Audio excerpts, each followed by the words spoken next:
And we begin tonight's show on the great Putin-Prigozhin drama with some questions.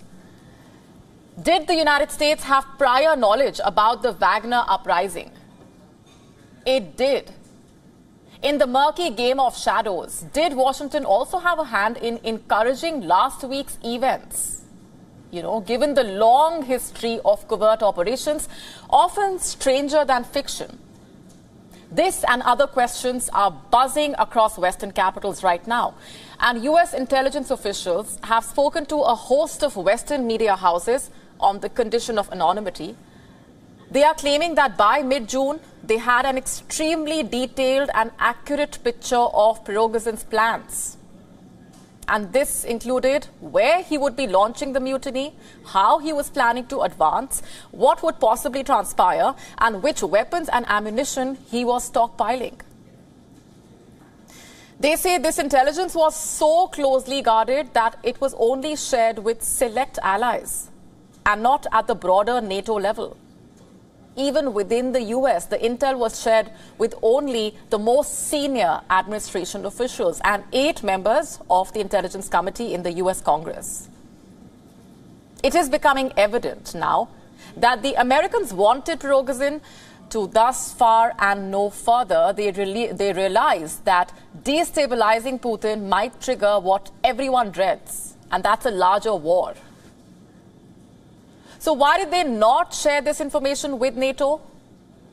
Because they feared that Ukraine and the West could help Prigozhin and further threaten Russian sovereignty. They did not want them to rock the boat and provoke the Russians even more. And if they had, this would have eventually drawn them into Russia's internal matters. And so the Americans remained tight-lipped.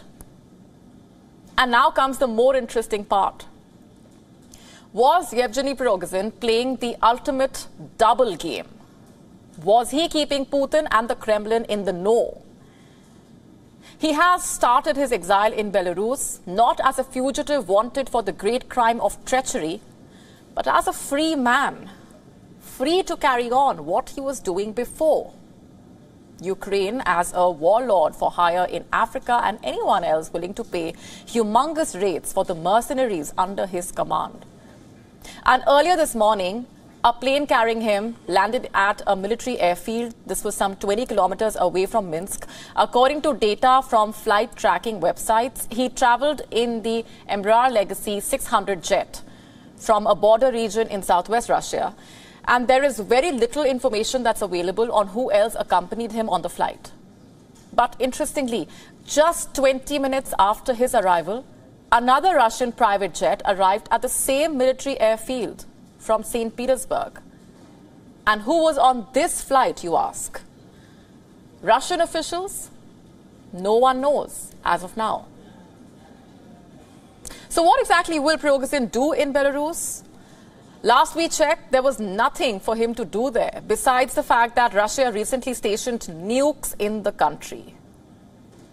And this had led to the usual conspiracy proliferation on the internet. Conspiracy theorists are calling his exile as a redeployment rather than exile. In fact, they say the entire mutiny was a planned Trojan horse operation. And some of the wilder theories suggesting that Prigozhin might be given control of the Russian nuclear weapons now deployed in Belarus. But that seems a conspiracy too far. Another set of observers saying that Prigozhin's arrival in Minsk is just a layover, that his stint there will be short and he would soon be leaving for Africa.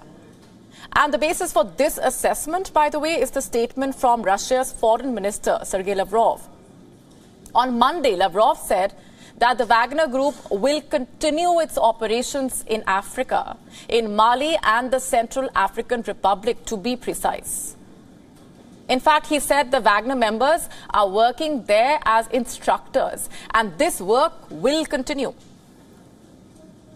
Remember, in recent years, the Wagner Group had expanded its reach across Latin America, West Asia, and Africa. And this has led to many in the West labeling the group as an apparatus of Russia's armed foreign policy. But let's just take a moment here and try and make some sense of the chronology of events. You run Moscow's mercenary force department. You then launch a mutiny against your Kremlin mentors. You advance, you raise a scare, and then you negotiate, and you are allowed to leave. Not just that, the charges against you and your group are dropped, and you are still trusted to run your state's operations overseas. How, just how, does all of this add up? And you may have noticed that the Ukrainians did not gloat over the Wagner Mutiny. There were some initial statements, of course, and then they went silent as they discovered that there were layers that they could not comprehend here. So was this a double game or a triple game? All we can say is that there is something more than what meets the eye here. Or, to paraphrase Shakespeare, something is rotten in the state of affairs. So what's really going on here? The story, of course, is not over, and Gravitas will be tracking each turn and twist of this real-life thriller. WION now available in your country. Download the app now. Get all the updates on the move.